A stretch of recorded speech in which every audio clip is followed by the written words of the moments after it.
आपके पास आपके चुनावी एजेंडे से आप उसका टाइम, तो एक बार हर एक गुरुद्वारा तक के लोग जमा होते हैं, तो आप अगर वो सुनिश्चित करके हमें बता देते हैं तो हम वो भी जाके आप अपने चुनाव प्रचार कर सको।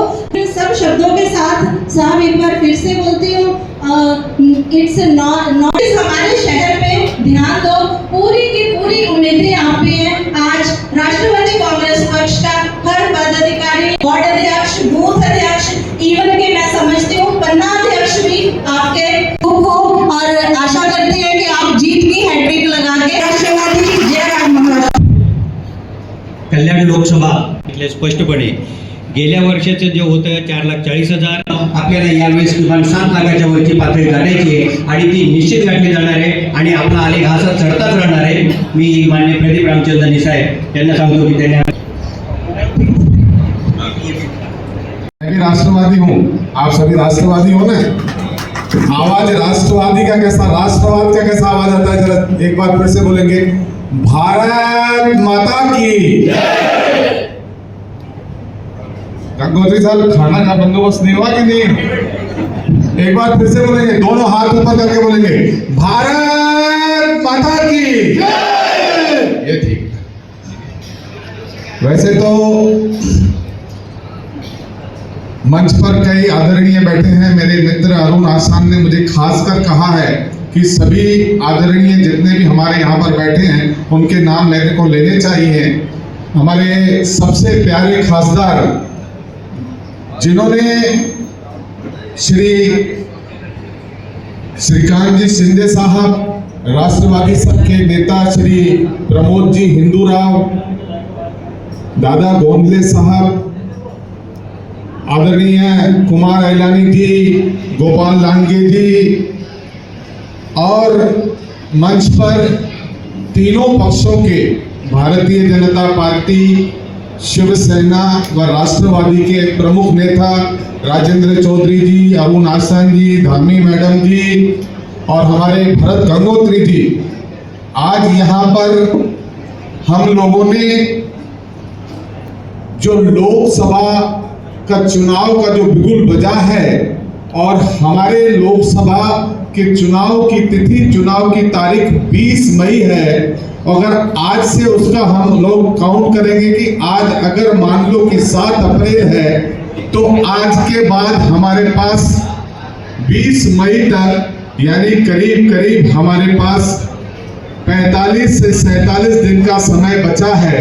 और 47 दिनों के अंदर जितने भी हमारे अपने जो महायुति के, जिसमें 3-4 पक्ष हैं, भारतीय जनता पार्टी, शिवसेना, राष्ट्रवादी कांग्रेस और आरपीआई, इसके अलावा छोटे मोटे बहुत सारे पक्ष हैं, लेकिन जो यहाँ पर संगठन के तौर पर काम करते हैं, सभी लोगों ने यह तय करना है कि अब की बार मोदी सरकार आएगी और इस बार एनडीए की 400 सीटें पूरी होगी और देश में एक बार नरेंद्र मोदी फिर से प्रधानमंत्री बनेंगे। अब हम कई बार पूछते हैं कि हमारे जो आदरणीय सांसद हैं, इन्होंने 2 बार यहाँ का प्रतिनिधित्व किया है, तो 2 बार प्रतिनिधित्व करने के बाद मेरे खासदार की अगर मैं उसका मूल्यांकन करता हूं तो मैं पाता हूं कि उनका मूल्यांकन सबसे श्रेष्ठ है, उत्कृष्ट काम करने वाले खासदार हैं, जिन्होंने अपने कार्यों के द्वारा यह सिद्ध किया है कि एक युवा व्यक्ति जब राजनीति में आता है और राजनीतिक क्षेत्र में काम करता है, किस तरह से वह बदलाव के काम करता है। देखिए, बहुत सारी समस्याएं आज भी उल्लासनगर में होगी, लेकिन जिस तरह से उल्लासनगर समस्याओं से घिरा हुआ शहर था, आए दिनों इमारतें गिरती थी, लोगों की मृत्यु होती थी, कोई भी सामाजिक संस्था का व्यक्ति और कोई भी राजनीतिक व्यक्ति संवेदना प्रकट करने के अलावा उसको कुछ नहीं दे पाता था। लेकिन आज यह सामने सिद्ध हुआ है कि पूरे महाराष्ट्र में नहीं, पूरे भारत में एक ऐसा कानून हमें मिला जिसकी वजह से पूरे उल्लासनगर के जितने भी अनधिकृत घर हैं उनको अधिकृत करने के लिए और टूटी हुई इमारत और जो खतरनाक इमारतें हैं जो टूटने की कगार पे हैं उसका पुनर्निर्माण करने का कोई कानून लाया होगा तो वह श्रीकांत शिंदे साहब लाए होंगे। और ऐसा कानून जिसकी हमें पिछले 15-20 सालों से तलाश थी वह कानून हमें दिया। इसके लिए हम हमारे खासदार के ऋणी हैं और उसके लिए जोरदार तालियां बजा के खासदार का स्वागत करना। दिल्ली के हिसाब से रास्ते बनाए, रोड कटिंग किए, लोगों की नाराजगी ली, लेकिन विकास किया। लेकिन खासदार जिस तरीके से बात करते गए कि उल्लासनगर में शॉप रास्ते पे है, प्रॉब्लम है, हम कैसे विकास करें। हाँ। यानी वो हदबल है क्या विकास के लिए? विकास नहीं कर सकते क्या खासदार? नहीं कर सकते हैं, उसमें भी विकास कर सकते हैं। कई बार ऐसे होता है कि बहुत सारे जगह पे कटिंग की ज़रूरत नहीं भी होती है। उन्होंने अपने हिसाब से अपना मनोव्यक्त रखा और भरत गंगोत्री जी जिनके नेतृत्व में मार्गदर्शन में हम काम करते हैं, उनका काम करने का तरीका अपने हिसाब से है, तो हम दोनों को आपस में कंपेयर नहीं कर सकते। यानी भरत भाई खासदार होने मांगते क्या कहोगे? खासदार श्रीकांत शिंदे भी यहाँ पे हाजिर लगाए, क्या बताएंगे? देखिए, आज राष्ट्रवादी कांग्रेस पक्ष का हमने मीटिंग रखी थी हमारे महायुक्ति के उम्मीदवार डॉक्टर श्रीकांत शिंदे जी के प्रचार के संबंध में, क्योंकि आप सब लोग जानते ही हैं कि अभी महायुक्ति के कल्याण लोकसभा मतदार संघ के उम्मीदवार हैं और राष्ट्रवादी कांग्रेस पक्ष की चाहे वो 140 विधानसभा हो, 141 हो, 142 हो, तीनों विधानसभा वरब, कांबा, मारल और अंबरनाथ का आज कार्यकर्ताओं का मिलावा था। इसमें हमने सबने राष्ट्रवादी के पूरे पदाधिकारियों ने और सब कार्यकर्ताओं ने साहब को ये सुनिश्चित करवाया है कि आने वाले चुनाव में हम उनके साथ हैं, हम उनको भारी बहुमत के साथ जीत की हैट्रिक का जश्न मनाने के लिए तैयार हैं। शहर के विकास को लेकर आपने कुछ नाराजगी व्यक्त की है, किस प्रकार की नाराजगी और किस प्रकार की आपने गुहार लगाई श्रीकांत शिंदे जी को?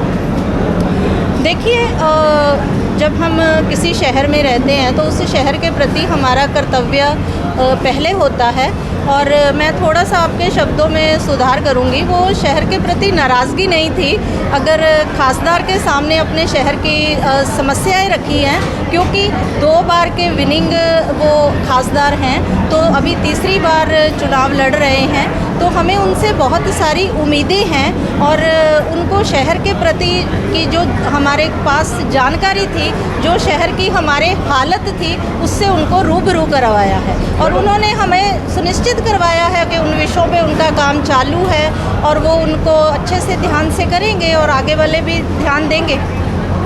मैडम, आपने जो रिश्वतखोरी का जो आरोप लगाया था किसके ऊपर उठाया था? आपने कॉर्पोरेशन के लिए किया था कि भ्रष्टाचार के लिए? नहीं, देखिए, रिश्वतखोरी का पर्टिकुलर किसी पे भी नहीं लगाया। वे ऑल ओवर बोलना था कि उल्लासनगर शहर में हम आए दिन सोशल मीडिया पे ही भ्रष्टाचार के मुद्दे देखते रहते हैं और हमारे प्रिय खासदार आज हमारे मौजूद थे, तो उनके पास ये जानकारी देना बहुत ज़रूरी था कि भाई हमारे उल्लासनगर के में भ्रष्टाचार है वो चरम सीमा पे है और हम चाहेंगे कि आप जल्दी से जल्दी ऐसे अधिकारियों का तबादला करो जो एक ईमानदारी के साथ काम कर सकें।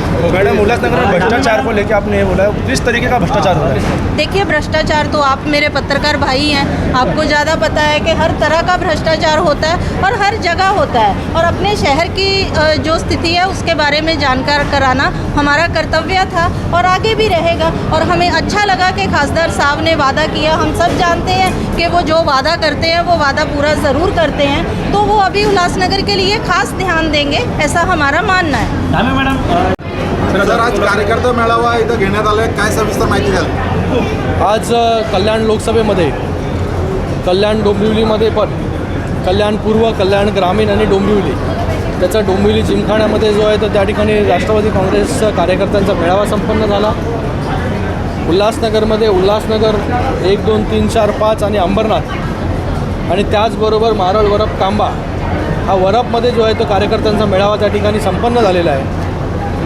हिंदूराव साहेबांच्या नेतृत्वाखाली जे आहे हा मेळावा या ठिकाणी संपन्न होतो आहे आणि सगळे राष्ट्रवादी काँग्रेस पार्टीचे कार्यकर्ते, पदाधिकारी खूप उत्साहित आहे की येणारी निवडणूक जी आहे, या येणाऱ्या निवडणुकीमध्ये महायुतीच्या उमेदवाराला जे आहे हे मोठ्या मताधिक्याने निवडून देण्यासाठी जे आहे सगळे लोक कामाला लागलेले आहेत। डोंबिवलीमध्ये असेल, वरपमध्ये असेल, आता उल्हासनगरमध्ये असेल, पूर्ण लोकसभेचा मेळावा जो आहे तो आज एक दिवशी या ठिकाणी पार पडला आणि सगळे लोक जे आहेत ते त्या ठिकाणी कामाला लागलेले आहेत आणि त्यांचा विश्वास आहे की अगोदरच्या मताधिक्यापेक्षा जास्त मताधिक्य जे आहे ते यावेळेस जे आहे ते कल्याण लोकसभेमधील महायुतीच्या उमेदवाराला मिळेल.